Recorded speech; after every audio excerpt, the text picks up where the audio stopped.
It's me, Mr. Drake, back for Passive Income 102. Let's get into it. In the last video, we talked about passive income and the incredible opportunities that it offers us. In this video, I want to share with you a framework that's going to give you your best chance of success at building a passive income. There's no guaranteed success, but this framework will save you from wasting years on unsuccessful ideas. There are 6 stages to your game plan that you're going to need to go through. They are your why, your focus, set and share your game plan, execute and track, review, and execute and track part 2.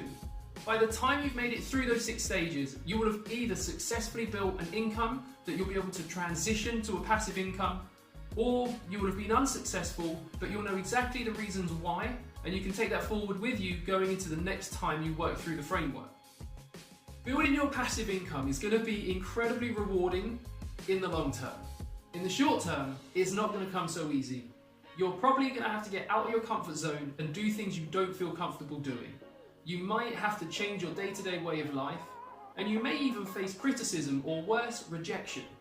In order to stay the course through all of this, you're going to need an iron-strong commitment to your reason for wanting to build up that passive income.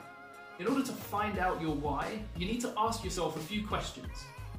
The first question you want to ask is, why do you want to create a passive income stream?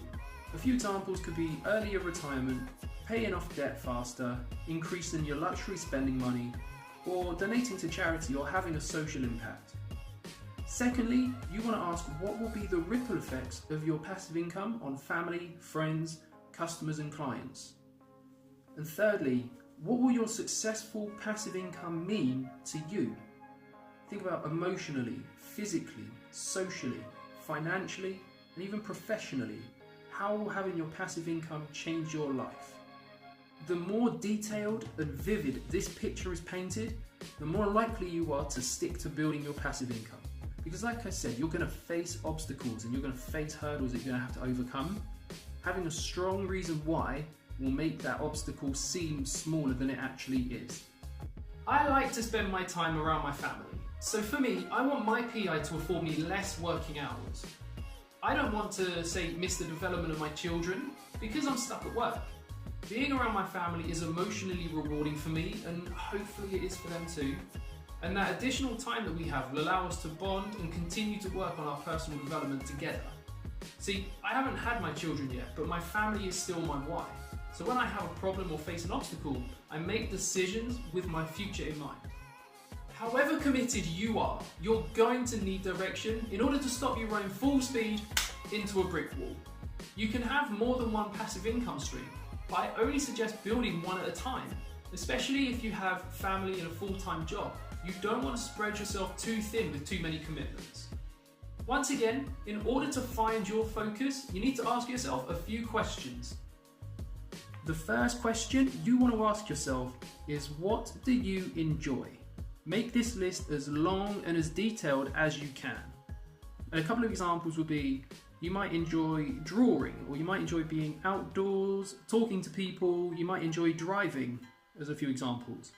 You then want to write a list of what you are good at.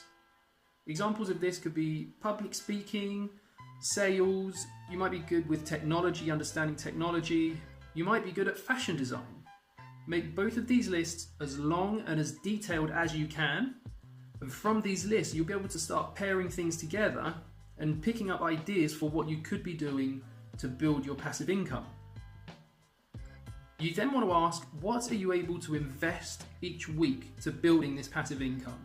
And there are 4 categories for this. There are pounds, what are you able to invest in pounds, what are you able to invest in time, what are you able to invest in terms of your knowledge, and what other resources do you have available that you could invest into this passive income.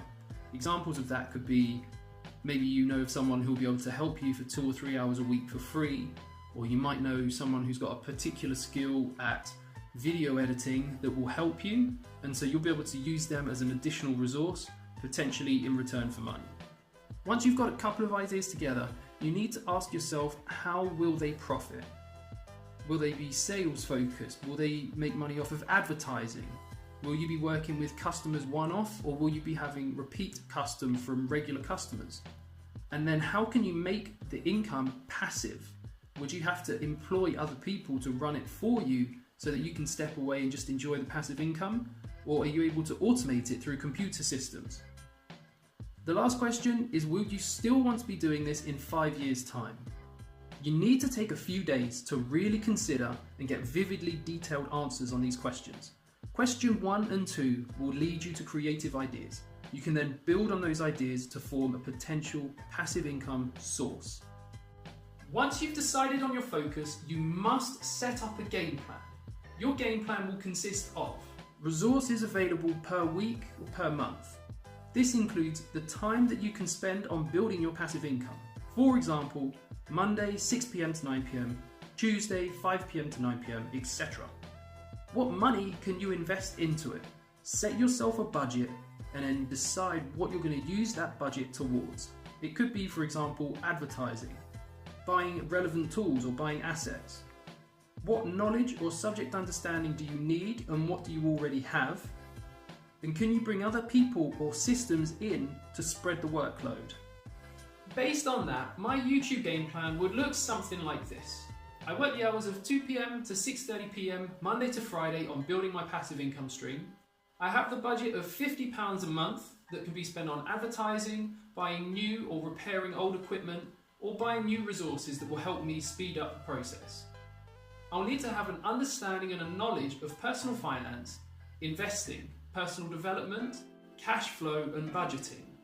I'll also need to have an understanding of social media advertising and video editing. The resources I use are the books that I learn from and the video editing software that I use.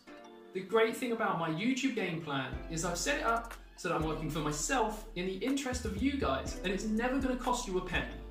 Once you've worked all that out, you need to find out how you're going to measure your success.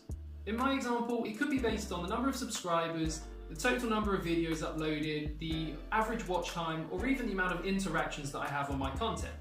For someone in a sales-based game plan, they might want to measure it based on the total number of leads generated, the total number of sales, or the total number of repeat customers. I never ever advise basing your success results on profit or money. That will make you too money-centric. If you're setting your game plan up properly and you're tracking and executing well, your profit and your money will come as a result of doing everything else correctly. Once your game plan has been drafted, you need to share it with the people it's going to affect. People like friends, family, your partner, even work. Because say for example you plan to work from 2 PM to 6:30 PM on your passive income, is that going to affect your working hours? Or if you plan to budget £50 a month, does that mean your family budget is going to have to sacrifice elsewhere? If people raise concerns or questions about your game plan, the path of least resistance is to negotiate a compromise that the two of you are happy with. This is the point where you need to employ yourself to work the hours you said you would and execute on your game plan. Make sure you're tracking your progress weekly, and if you're not doing as well as you expected, that's fine, no problem. Just keep working through it because that's what stage 5 is for. You want to make sure you make the most of the time that you have available, spend as little of your budget as you can each month, and make sure you get the most from the resources you have available. For 3 months, all you need to do is work hard, keep your head down with no distractions, execute on your game plan, and track everything. In your 3-month review, you want to hold your game plan against your actual results to see how they compare. If you game planned for 100 subscribers or 100 sales, but you only managed 30, what caused this? What did you do to get those 30 that you didn't continue to do? Were there any instances where you didn't work the hours that you said you would? And if this is the case, how many hours in total did you miss through those 3 months? Did you get good value for money from the money that you budgeted towards your passive income? Did you find that some ways you spent it went well and you could have spent it better elsewhere? If your passive income is based on sales, did you sell more or less than you'd anticipated? It's also worth noting, if your passive income is reliant on sales, you need to be a good salesman. Or you need to recruit somebody who's a good salesman, or recruit a web-based system that does the selling for you. If it turns out that you've overestimated or underestimated the amount of time, money, knowledge or resources that you can put into this project, this is the point where you want to adjust your game plan for the next session of executing for the next few months. I made it so that you don't change your game plan for the first 3 months because you want to have a broad experience of it before you start making changes. If you make changes weekly or monthly, you'll never get into a routine or a habit. With your newly adjusted game plan in place, get back on that horse and execute for another 2 to 3 months, tracking everything along the way. Around the 2 to 3 month stage, you get another chance to review, and at this point, you decide whether this particular passive income stream is worth continuing to invest your time, money, resources and knowledge into. If it is, then continue to execute and track and review every 2 to 3 months until it's self-sustained and paying you a passive income. Once it's paying you a passive income, you can go back to the start, back to stage 1 and build a new passive income so that you're building up multiple streams of income. If it isn't worth continuing, no problem, that's fine, everybody hits on duds. What you need to do is get as much of the money back from it as you can, sell all the assets that you can that you won't need, go back to the start and rebuild the process from stage 1 with a new passive income stream. Like I said in PI 101, your whole income should not be from just one source. The more ways you can build up a passive income, the more protected your future income will be. For example, if you make your passive income from renting a room in your house and the tenant moves out, you no longer have a passive income. Whereas, if renting a room is one of 5 passive incomes paying 30% of your total income, when the tenant moves out, it still affects your income, but it leaves you with 70% of your total passive income, not 0%. I'm already working on some passive income documents that will soon be available via my Instagram page. The goal with these sheets is to simply fill in the blanks, set up your game plan and execute to your best ability to make your passive income dreams a reality. I'm really excited about the next time I see you. I can't wait until then. If you've got any comments, any questions, in the box down below or on Instagram, I can't wait to hear from you. Until next time, stay cash flow strong and turn your wages into wealth. I'll see you soon, guys. All the best. Bye. Woo!